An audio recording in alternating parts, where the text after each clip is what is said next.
This story is a work of fiction, created for entertainment purposes only. All characters, events, and situations are entirely fictional. Any resemblance to real people or real events is purely coincidental.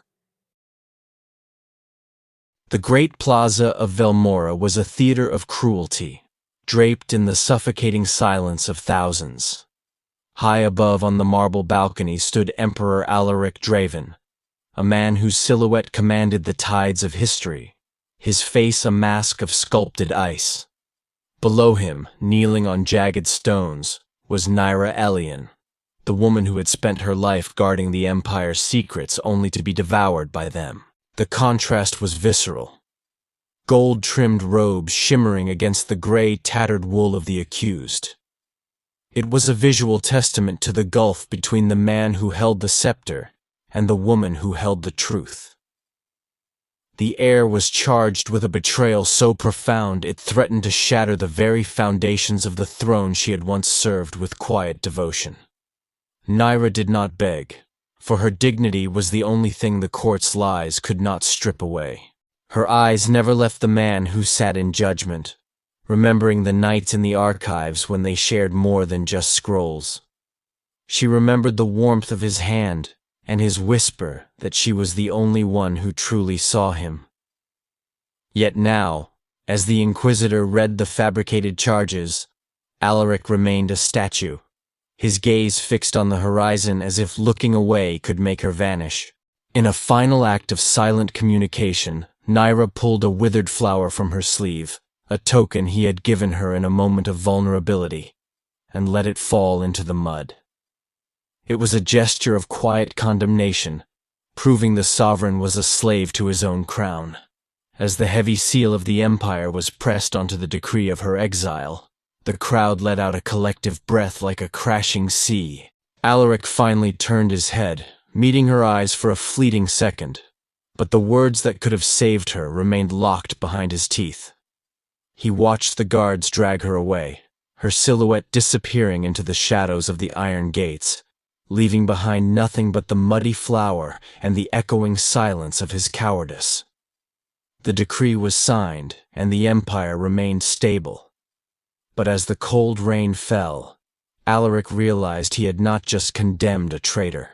He had murdered the only part of himself that was still human, and the ghost of her gaze was already beginning to tear his world apart. Emperor Alaric Draeven was a man forged in the crucible of absolute necessity, his soul carved out of the same cold marble that adorned the hallways of the Velmora palace. At 47, he was the living embodiment of a sovereign who had learned that emotions were a currency he could no longer afford to spend. Every step he took echoed through the vaulted ceilings, a rhythmic reminder that the burden of millions rested on his shoulders alone. He had survived coups, plagues, and betrayals by becoming a phantom of logic, a ruler who believed that a heart was merely a vulnerability waiting to be exploited. In his world, silence was not an absence of sound, but a strategic weapon used to maintain a peace that was as brittle as glass. Deep within the bowels of the Imperial Library, far from the glittering masquerades and the sharp tongues of the nobility, lived Nyra, a woman who existed in the margins of history. As the daughter of a fallen house, she was a shadow among the scrolls, her fingers tracing the ink of centuries-old truths that everyone else had forgotten. She was 29 years old, yet she carried a stillness that made her seem ancient, a quiet observer of a world that viewed her as little more than furniture. Nyra did not seek the sun. She found her light in the dust motes dancing in the library's narrow windows, content to be the invisible guardian of the Empire's memory. Their lives, which should have never intersected, found a secret rhythm in the dead of night, when the Emperor sought refuge from the suffocating demands of his throne. Alaric would descend into the archives, his heavy crown left on a velvet cushion, looking for a moment of clarity that only Nyra's sharp mind could provide. They spoke of philosophy, of the rise and fall of civilizations, and for a few stolen hours, he wasn't a god king, but a man seeking understanding. In those dimly lit corners, Nyra became the only mirror that didn't lie to him, her presence offering a comfort that was dangerous and profound. He admired her intellect, but more than that, he feared how much he began to depend on her quiet, steady soul. The tragedy began with the soft rustle of parchment, a sound that would eventually drown out the cheers of the capital. While cataloging the forbidden records of the founding dynasty, Nyra discovered a series of letters that exposed a fundamental lie at the heart of Velmora's legitimacy. The scrolls did not speak of divine right or noble sacrifice, but of a calculated massacre that had paved the way for the Draeven line to claim the throne. Her hands trembled as she realized that the history she had protected was a carefully constructed fiction designed to keep the masses in check. Driven by a naive sense of duty to the truth, she believed the man she knew in the dark would want to know the light. When Nyra presented the evidence to Alaric, she didn't see the scholar she had befriended, but the cold sovereign who had reigned for 2 decades. The air in the private study turned frigid as the emperor looked at the documents, his face unreadable as he weighed the truth against the survival of his dynasty. He knew she was right, but he also knew that exposing this would ignite a civil war that would burn his kingdom to the ground. In that moment, the political sharks of the council, who had long suspected their late-night meetings, saw their chance to strike. The woman who held the truth was suddenly the greatest threat to the throne, and Alaric realized the world was closing in. If this story of power and betrayal is touching your heart, please consider subscribing to our channel.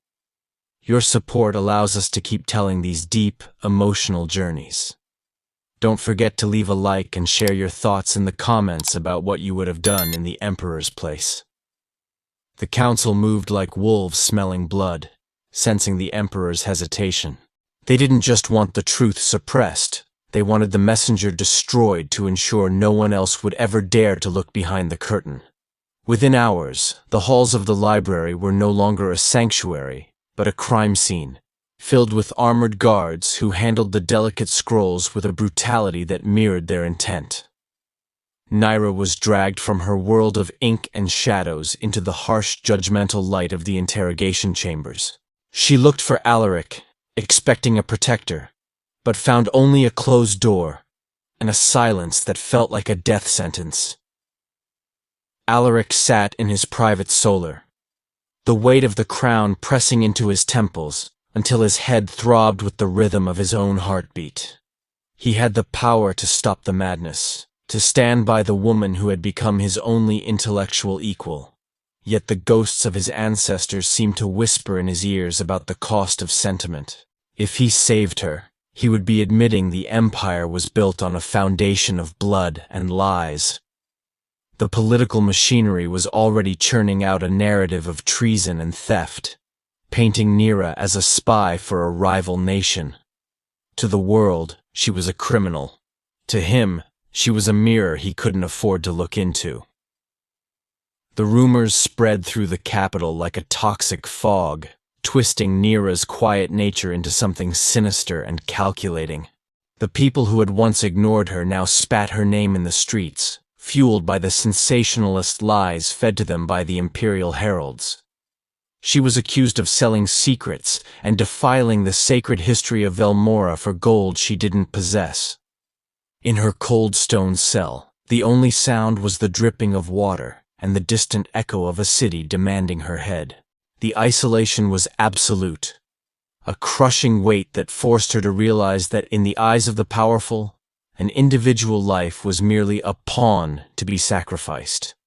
On the night before the public judgment, Alaric visited her cell, cloaked in a heavy hood to hide the face of the man who was killing her. He stood in the shadows, refusing to step into the dim light of her candle, his voice a low rasp that lacked even a hint of the warmth they had once shared. He didn't ask for her forgiveness.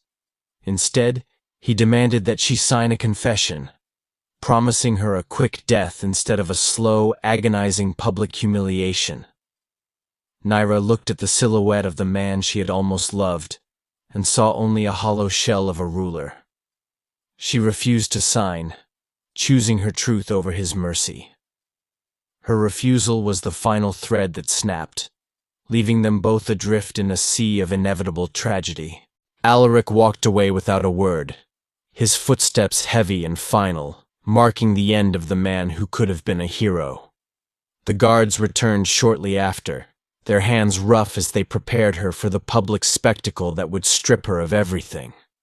They took her books, her tools, and her name, replacing them with a thin, tattered dress that offered no protection against the elements or the eyes of the vengeful. As the sun began to rise over Velmora, Nyra prepared to face the empire that had decided her existence was a mistake. The dawn was a pale, sickly gray as it rose over the great plaza, casting long, sharp shadows that seemed to reach out for Nyra like fingers of stone. Thousands had gathered, a sea of faces fueled by a manufactured rage, waiting to see the woman who had allegedly tried to poison their history. Nyra was led up the wooden scaffold, her bare feet feeling every splinter and cold patch of dew on the planks. She felt exposed, not just because of her tattered clothes, but because her entire soul was being laid bare for a public that had never known her name until today. High above, on the balcony of the imperial palace, Alaric appeared like a phantom of authority, his golden cape fluttering in the bitter morning wind. He looked down at the small, broken figure on the stage, and for a fleeting second, his breath hitched in his throat as he remembered the way she used to laugh in the archives. But the council was watching him, their eyes like hawks, and the weight of the crown felt heavier than it ever had before. He stood perfectly still, a statue of absolute power, refusing to show even a flicker of the agony that was clawing at his insides. The Inquisitor began to read the list of her supposed crimes, his voice booming across the plaza, turning her life's work into a series of ugly betrayals. With every word, the crowd's hostility grew, manifesting in jeers and the occasional stone thrown toward the stage. One hit her shoulder, blooming into a dark bruise beneath her thin shift, but Nyra did not flinch or cry out. She kept her head held high, her eyes fixed on the balcony where Alaric stood. She wasn't looking for mercy. She was looking for a sign that the man she knew still existed behind the Emperor's mask. When the time came for the sentence to be finalized, a heavy silence fell over the city, more oppressive than any noise that had come before it. A guard brought the imperial scroll to Alaric, the ink still wet, waiting for the one thing that would seal her fate forever. Alaric reached for the heavy signet ring, his hand trembling so slightly that only he could feel it. He looked directly at Nyra, seeing the raw pain and the quiet strength in her gaze, and for a heartbeat, the world stopped. Then, with a slow, deliberate motion, he pressed the seal into the wax, choosing his empire over her. The sentence was not death, but a living erasure, an exile to the desolate borders of the northern wastes, where the wind screamed as loudly as the ghosts of the forgotten. As the guards dragged her away, Nyra felt a strange, hollow coldness settle in her chest, replacing the fire of her indignation. She had been destroyed in the eyes of the public, branded a traitor and a liar by the only person who knew her heart was pure. As she passed through the city gates, she didn't look back at the palace, for the man she had loved was gone, replaced by a king. The northern wastes were not just a place of exile. They were a landscape of frozen echoes and bitter winds that mirrored Nyra's internal state. She settled in a nameless village where the inhabitants were as rugged and unyielding as the permafrost under their boots, far from the reach of imperial mercy. Nyra worked in the communal washhouse, her delicate hands, once accustomed to the soft touch of ancient vellum, now cracked and bleeding from the lye and the ice-cold water. She spoke to no one, moving through her days like a ghost tethered to the living by sheer will, her silence a shield against the world's cruelty. Back in Velmora, The palace had become a tomb of gold and marble where Alaric Draeven reigned over a kingdom that felt increasingly hollow. Every celebration and every political victory served only to remind him of the void left in the archives where Nyra's presence had once been his only solace. He found himself wandering the library at night, his fingers tracing the empty spaces on the shelves where she had once worked with such meticulous care. The stability he had sacrificed her for felt like a curse, a heavy, silent burden that made the very walls of his bedchamber seem to close in. 6 months had passed when the Emperor announced a sudden, unprecedented tour of the northern fortifications, claiming the need to inspect the Empire's defenses against rising border tensions. His advisors whispered about the strange timing, but no one dared to question the sovereign whose eyes had grown darker and more distant with every passing month. The journey was long and grueling, a path of iron and stone that led him straight toward the very place where he had discarded the woman who knew his truth. Alaric rode at the head of his column, his heart a rhythmic drum of dread and desperate, unacknowledged hope. When the imperial retinue finally reached the small, desolate village, the contrast between their opulence and the local squalor was a stinging indictment of Alaric's reign. He stood in his heavy furs, watching the villagers scurry away like frightened mice, their eyes averted from the man who held their lives in his hands. Then he saw her, a figure draped in a tattered gray cloak, carrying a heavy bucket of water across the muddy square with a limp that she had never had before. Her face was gaunt, her spirit seemingly extinguished, but the way she held her shoulders was a haunting reminder of her strength. Alaric stayed in the shadows of a stone archway, his breath hitching as he watched her struggle with the weight of her burden, her movements slow and pained. He wanted to rush forward, to catch the bucket before it spilled, to wrap her in the warmth of his own fur-lined cloak, and beg for a forgiveness he knew he didn't deserve. Instead, he remained paralyzed by the protocols of his own making, a prisoner of the crown that forbade him from acknowledging a traitor. The silence between them across the muddy square was a physical weight, a chasm that no amount of imperial gold could bridge. Alaric commanded his soldiers to set up camp on the outskirts, but he took residence in the village's only stone house, a cramped structure that smelled of damp earth and old smoke.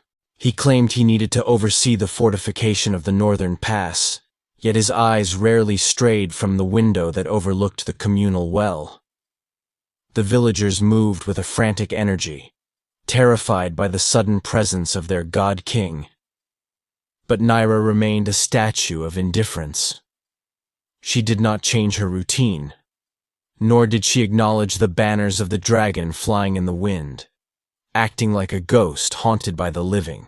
One evening, the frost was so thick it seemed to crystallize the very air, forcing everyone toward the warmth of the communal fires.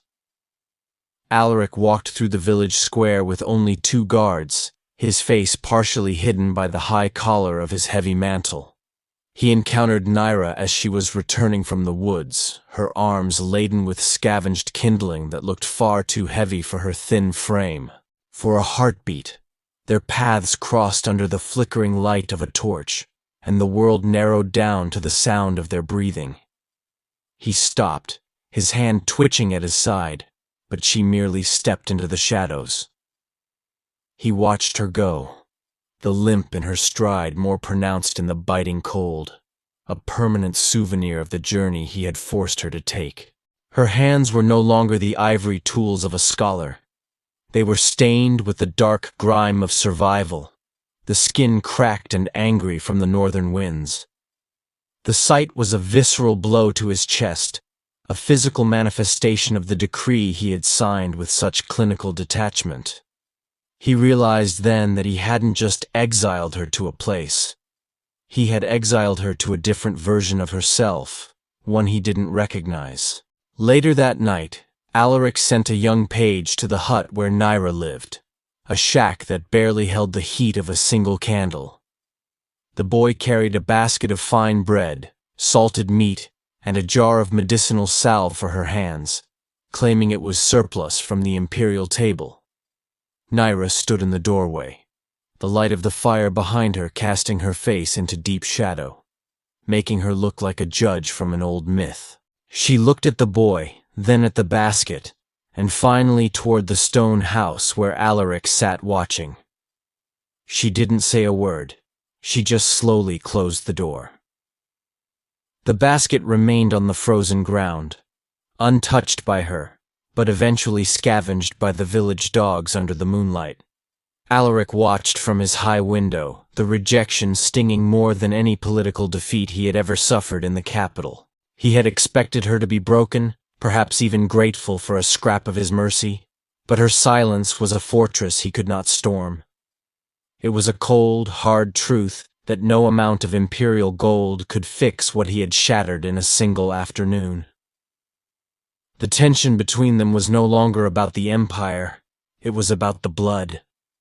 Alaric found himself unable to stay within the confines of his temporary residence, the four walls feeling like a cage of his own design. He began walking the village perimeter every morning, his presence a dark omen that sent children scurrying into their homes. He would purposefully pass the washhouse, where the steam from the hot water rose like ghosts in the freezing air, just to catch a glimpse of Nyra.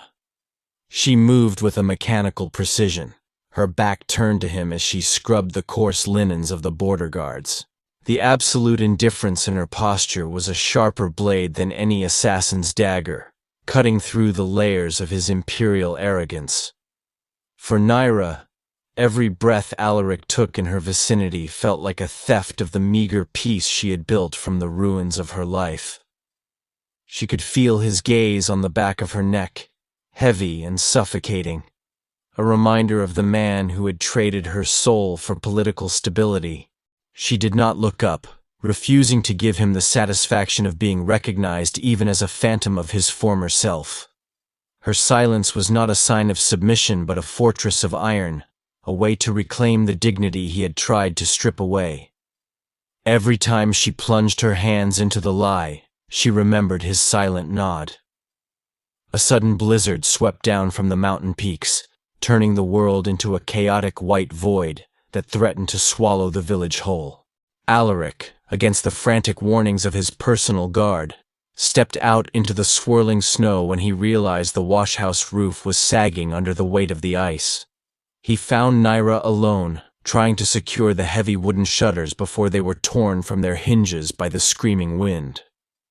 Without a word, the Emperor reached over her head, his gloved hands gripping the freezing timber, his chest nearly pressing against her back.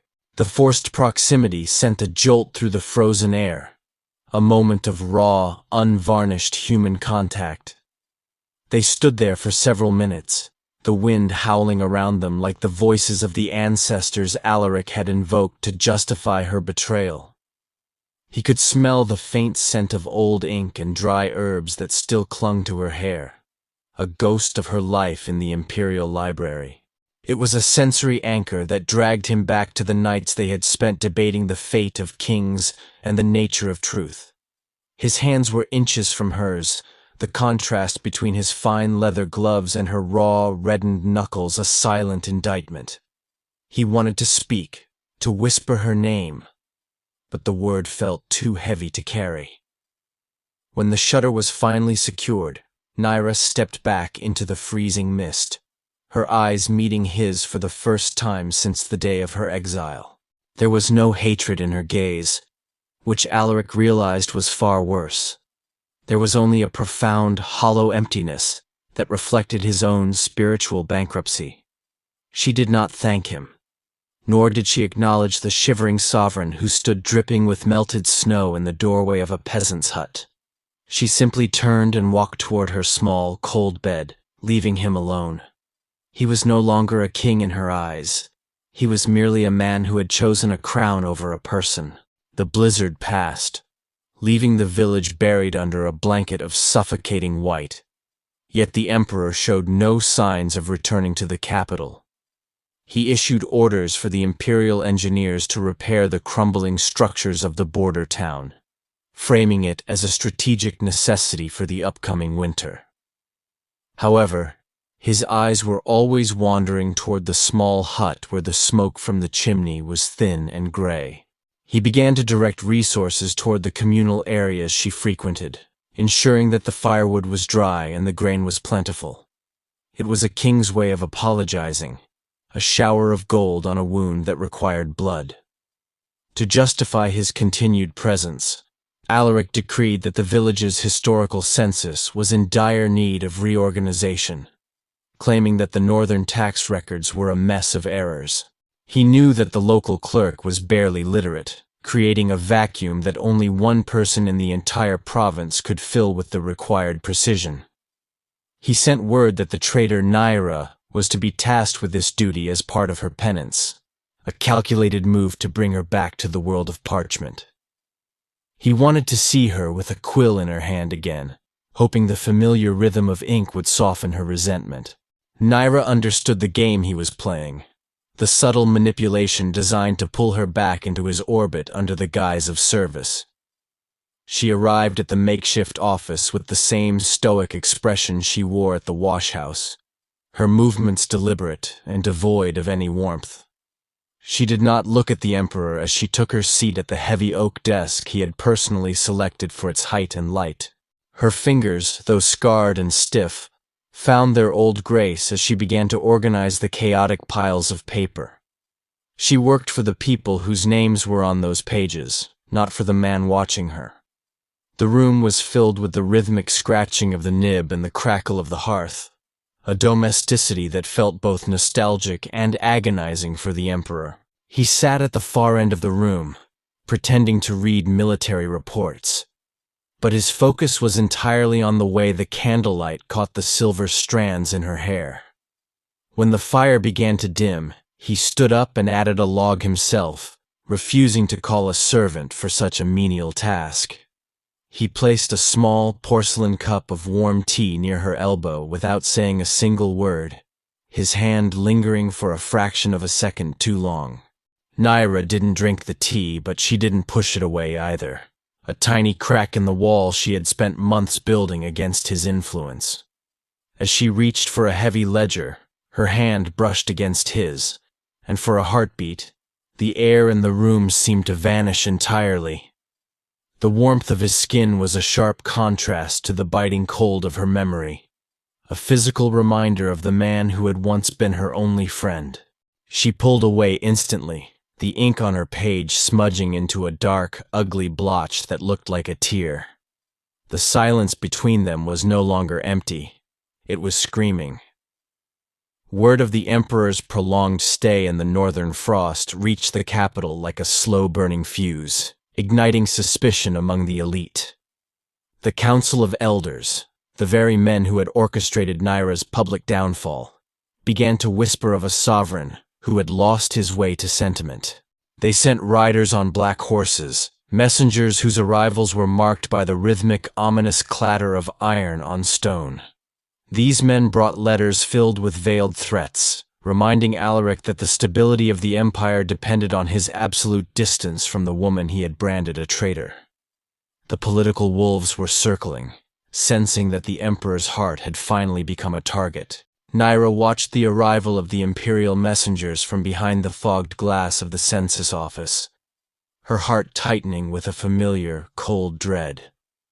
She saw the way the villagers looked at the black-clad riders, their faces pale with the fear of renewed imperial scrutiny and violence. She knew that her presence here was no longer a hidden secret, and that the fragile peace she had managed to carve out of the ice was about to be shattered. The long shadow of the great plaza seemed to stretch across the frozen miles, reaching out to pull her back into the nightmare of public shame and political games. Among the newcomers was Lord Vane, the man who had read the false charges against her in the plaza with such theatrical cruelty. His presence in this humble village was a calculated insult, a reminder that the Empire's reach was long and its memory was entirely unforgiving. Vane did not hide his disdain, walking through the muddy streets in his heavy silk robes, as if the very air of the north was beneath him. He sought an audience with Alaric, not to discuss the border fortifications, but to demand the final permanent execution of the traitor's sentence to appease the restless and angry nobles in the capital. Alaric stood in his solar, the letters from the council scattered across the floor like dead leaves from a dying tree. He felt the familiar, crushing weight of the crown pressing into his skull, a reminder of the many millions of lives that depended on his absolute coldness. But then he looked out the window and saw Nyra walking toward the well, her shoulders hunched against the biting wind, and the logic of the empire felt like a hollow lie. He realized that by seeking her out, he had inadvertently placed her in the center of a new and much more dangerous political storm that he might not be able to control. The tension between the emperor and his advisors reached a breaking point during a cold, moonless night that felt like an omen. Vane suggested that a second, more permanent exile, or perhaps a tragic accident in the woods, would solve the political unrest in the capital once and for all. Alaric's response was a sudden roar of fury that shook the stone walls, a side of the ruler that had been buried under decades of rigid restraint. He ordered Vane to leave the village by dawn, but the look in the advisor's eyes told Alaric that the war for his throne had only just begun. The departure of Lord Vane at the break of dawn did not bring the relief Alaric had hoped for. Instead, it left a lingering scent of treason in the frozen air. The emperor stood on the stone steps of his temporary residence, his eyes fixed on the retreating riders until they were nothing more than black specks against the white horizon. He knew that by dismissing his most powerful advisor, he had essentially declared war on the very bureaucracy that held his throne together. Every breath he took felt like a betrayal of the ancestors who had built Velmora on the cold, hard logic of survival above all else. Nyra watched from the shadows of the census office, her heart a frantic bird trapped in a cage of ribs, sensing the shift in the political winds. She had seen the look on Lord Vane's face before he departed, a mixture of calculated hatred and a promise of future retribution that chilled her more than the northern frost. She understood better than Alaric that an emperor who chooses a woman over his empire is an emperor who is already losing his crown. The weight of her own presence felt like a millstone around his neck, and for the first time she feared for the man beneath the golden mantle. That afternoon, when Alaric entered the room to check on the progress of the records, the air between them was thick with a new and terrifying kind of silence. Nyra didn't wait for him to speak, her voice a low whisper that carried the weight of 1,000 unspoken truths as she told him he must go back. She argued that the capital was a den of vipers, and his absence was giving them the time to sharpen their fangs against him. She begged him to leave her to the silence of the north, for her existence was a fire that would eventually consume everything he had worked to build. Alaric moved closer, the heat radiating from his body a sharp contrast to the coldness of her words, his shadow stretching across the floor until it swallowed hers. He looked at her scarred hands and the hollows beneath her eyes, realizing that he had spent his entire life protecting an idea of an empire, while the only truth he ever found was standing right in front of him. The fear of losing her again was no longer a theoretical concern, but a physical ache that made it impossible for him to turn his back. He told her that he had already lived in a palace of ghosts, and he would not return to that hollow existence. As night fell, the village was gripped by a predatory tension, with the remaining imperial soldiers divided between their loyalty to the crown and their fear of the council's reach. A group of young officers, emboldened by Vane's parting words, gathered outside Nyra's hut, their voices raised in drunken, mocking taunts that echoed through the narrow streets. Alaric heard them from his window, his face hardening into a mask of lethal intent, as he realized that his own men were now a threat to the woman he had promised to protect.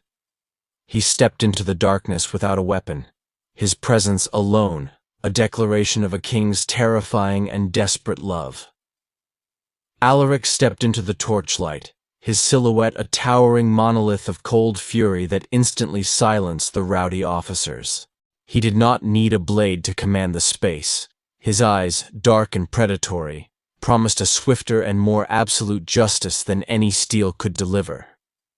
The men who had been emboldened by the whispers of the council suddenly found their courage evaporating like mist in the sun as they looked upon their sovereign.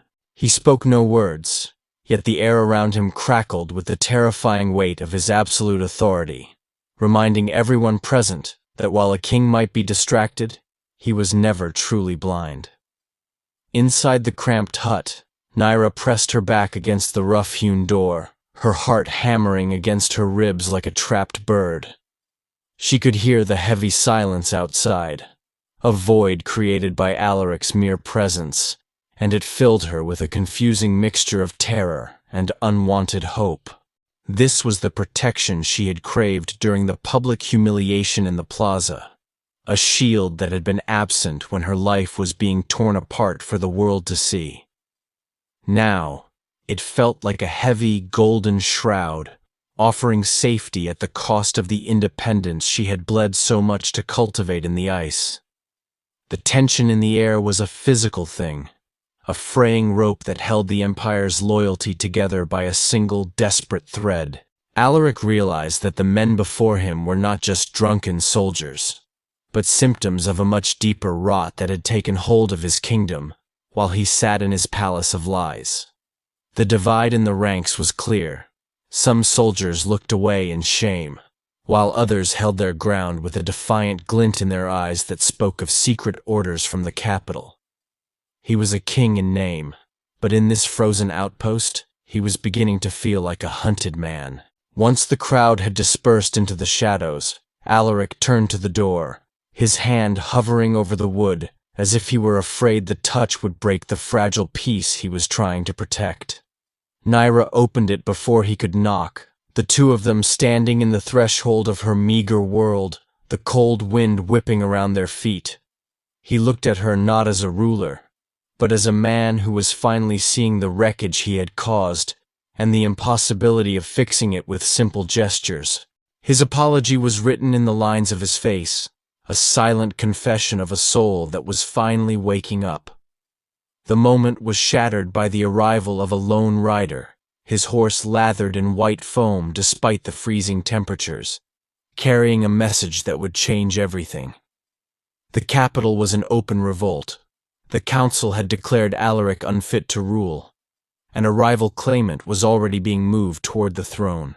The stability he had sacrificed Nyra's life to preserve had crumbled in his absence, proving that the truth she had discovered was a fire that could not be extinguished.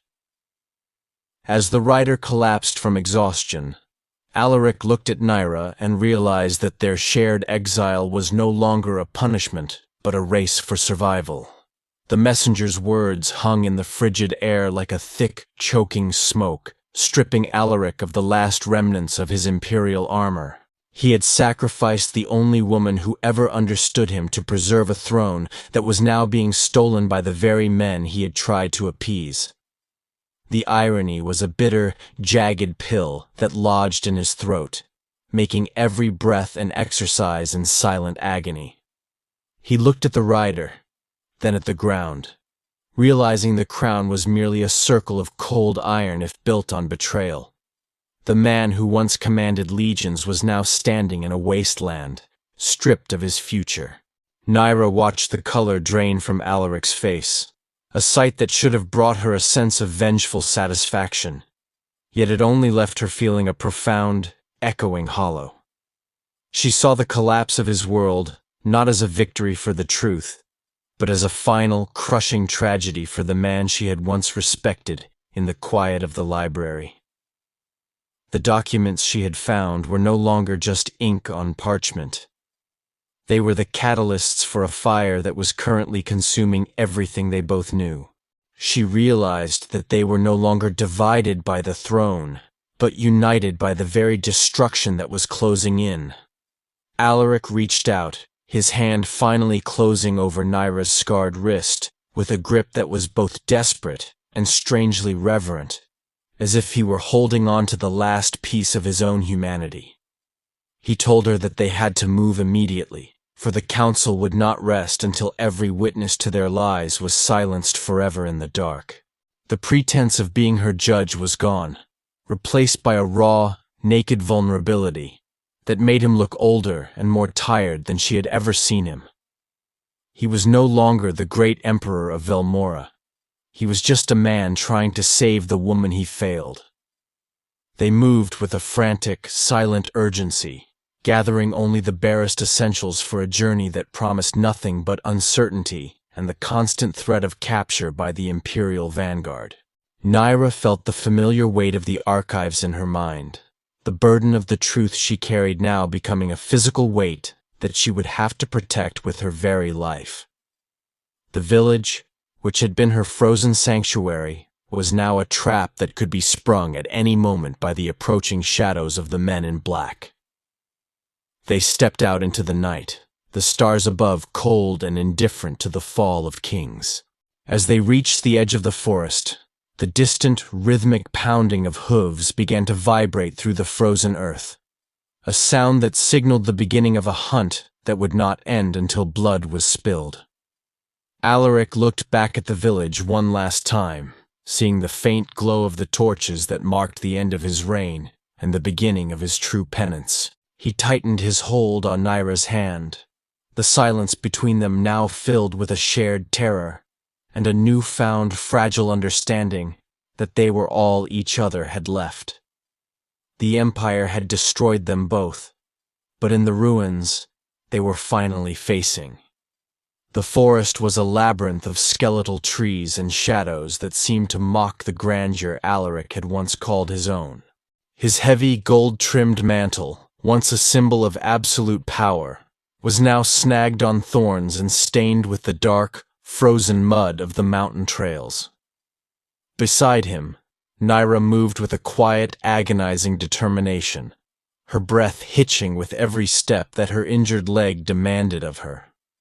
The roles had shifted in this desolate wilderness. The man who had governed millions was now a common fugitive, struggling to match the pace of the woman he had cast into the void of the northern wastes. They traveled in a silence that was far more oppressive than the howling wind or the distant, rhythmic drumming of their pursuers' horses.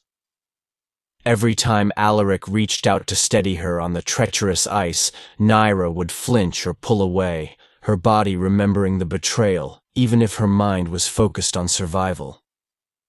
He watched the back of her head, seeing the way her thin shoulders shook with cold, and felt a surge of useless burning rage at his own past cowardice.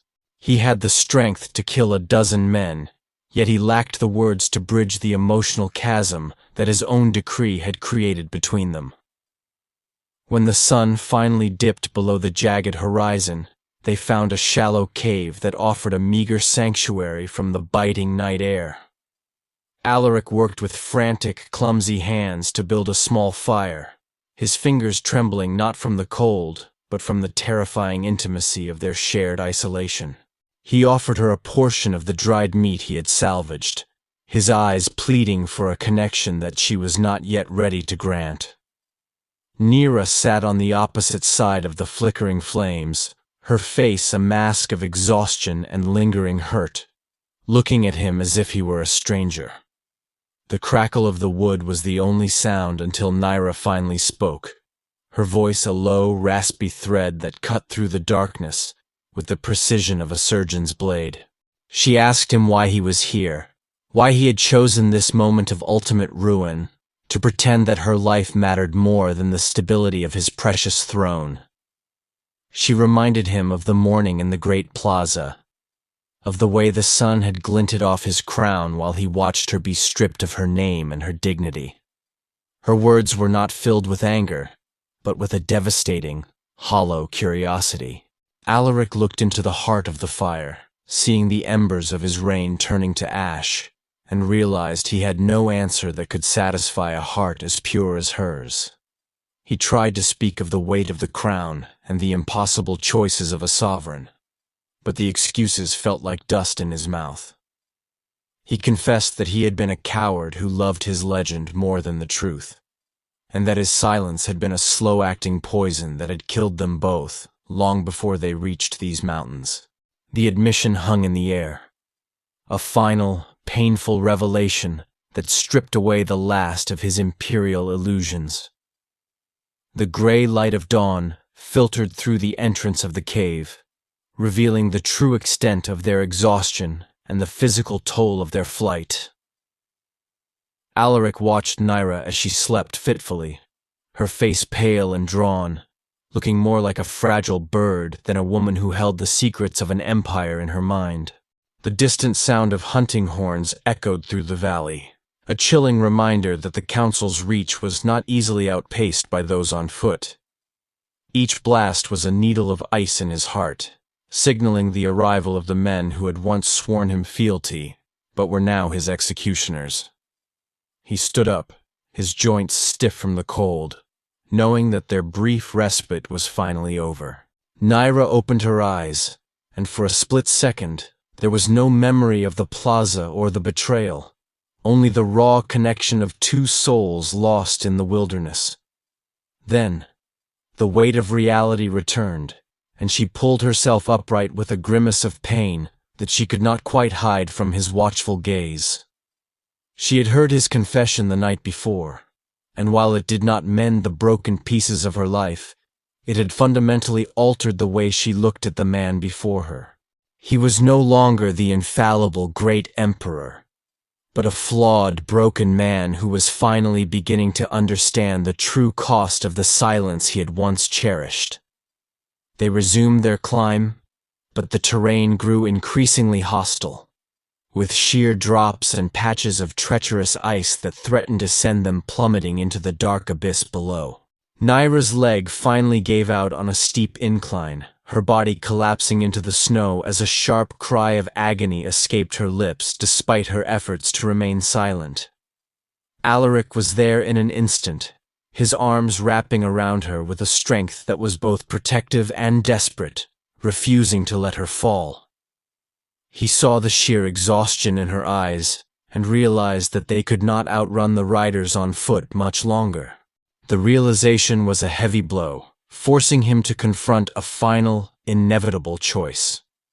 High above on the jagged ridge, the first of the black-clad riders appeared, their silhouettes sharp against the pale sky as they scanned the snowy slopes for their prey. Alaric moved Nyra behind a large boulder, shielding her with his own body as he reached for the sword he had managed to keep through the flight.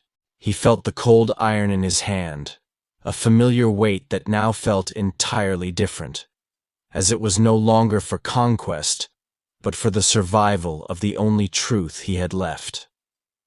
The hunters were closing the circle, their movements methodical and ruthless, and the space between life and death began to narrow until it was paper-thin. He turned to Nyra, his gaze intense and filled with a clarity that only comes at the edge of the world, and handed her the pouch containing the documents. He told her that she was the only one who could carry the truth back to the people, and that he would stay behind to hold the pass alone. It was the choice he should have made months ago in the plaza, the definitive moment where he finally chose a single person over his own survival. Nyra reached for his hand, her fingers trembling as she realized the magnitude of his sacrifice, the silence between them finally replaced by a shared, heartbreaking purpose. Nyra gripped the leather pouch of documents against her chest, the cold ink within feeling like a heavy stone that had finally found its true owner. She looked at Alaric, who stood with his back to the rising sun, his shadow stretching long and dark across the pristine white snow. This was the man who had remained silent when she was destroyed. Yet now his presence was a roar that challenged the very heavens. She realized that by choosing to die for her, he was finally reclaiming the soul he had lost to his own fear. Her heart, once a fortress of ice, began to bleed with a sorrow so deep it rivaled the northern winter. The rhythmic thud of hooves grew louder, the black horses of the Imperial Guard cresting the ridge like harbingers of an inevitable and bloody doom. Lord Vane led them, his face twisted into a mask of smug triumph as he saw the former sovereign standing alone in the narrow mountain pass. The soldiers fanned out, their steel blades glinting with a cold, murderous light that seemed to drain the remaining warmth from the afternoon sun. They did not see a king anymore. They saw a fugitive whose existence was a stain on the history they were so desperate to rewrite with their own lies and systemic violence. Alaric did not look back at the woman he was saving, for he knew that one glance would shatter the resolve he had built from the ruins of his broken soul. He raised his sword, the ancestral blade of the Draevens, and felt the weight of every ancestor who had prioritized the crown over the common good. He shouted for Nyra to run, his voice echoing through the jagged canyons like a thunderclap that signaled the end of a long, dark era. In that moment, he was not the great emperor of a vast land, but a man who had finally found something worth more than a title or a kingdom. Nyra took a step back, her injured leg screaming in protest, but she could not tear her eyes away from the man who was trading his life for her dignity. She saw him engage the first wave of soldiers, his movements a blur of gold and steel that reminded her of the legends she had once curated in the archives. Every strike he delivered was a silent apology, a rhythmic penance for the day he had let her walk alone into the great plaza. The snow began to fall again, thick and heavy, as if the world itself were trying to hide the tragedy unfolding in the high mountains. Just as the circle of enemies began to close in around Alaric, a sudden, piercing revelation struck Nyra like a bolt of lightning from the gray clouds. She realized that the truth in her hands was not just a weapon against the Empire, but the only thing that could truly set Alaric free from his guilt. She did not run into the shadows of the forest. Instead, she turned back toward the edge of the cliff, her voice rising above the din of combat. She began to read the documents aloud, the forbidden words of the massacre echoing through the valley, stopping the soldiers in their tracks with the power of the truth. Nyra's voice, which had been a soft murmur in the dusty corners of the archives for a decade, now possessed a resonance that seemed to vibrate through the very marrow of the men who stood before her. She spoke the names of the forgotten, the dates of the massacres, and the specific lies that had been woven into the tapestry of their national identity. The soldiers, men who had been raised on the myth of Velmora's divine purity, felt the foundation of their loyalty tremble as the weight of the truth settled over the mountain pass. They looked at each other, their swords lowering almost imperceptibly as the narrative of the traitor began to dissolve into the reality of a martyr. Alaric stood in the center of the clearing, his chest heaving as he watched the woman he had once sacrificed become the savior of his conscience. The blood on his blade felt like a heavy, dark sin that he could finally wash away, not with more violence, but with the courage of her conviction. He saw the transformation in her eyes, a fire that had been ignited by the restoration of her own dignity, and he realized that she was no longer the wounded girl he had sent into the snow. In the reflection of her steady gaze, he finally saw the man he was supposed to be, a protector of the people rather than a curator of a crown. Lord Vane screamed for the men to strike, his face a contorted mask of desperation as he saw the absolute power of the Empire slipping through his fingers like dry sand. He tried to seize a crossbow from a hesitant guard, his actions becoming increasingly erratic and pathetic in the face of the monumental truth Nyra was unveiling. But the soldiers did not move toward the woman or the fallen king. They turned their backs on the man who represented the lie. The silence that followed was not the suffocating void of the great plaza, but a profound collective realization that the old world was dying, and something raw and honest was being born. Alaric moved toward Nyra, his steps slow and deliberate, no longer the predator, but a man seeking the warmth of a fire he had almost extinguished. He did not take the documents from her, nor did he try to lead her away. Instead, he simply stood by her side, his presence a silent vow of eternal support. He placed a steadying hand on the small of her back, feeling the tremors of her exhaustion and the heat of her spirit. For the first time in their long, tortured history, they stood as equals in the eyes of the world. Two ghosts who had survived the erasure of their own lives to rewrite the future together. The snow continued to fall, but it no longer felt like a shroud. It felt like a baptism, cleaning the blood and the lies from the mountain pass.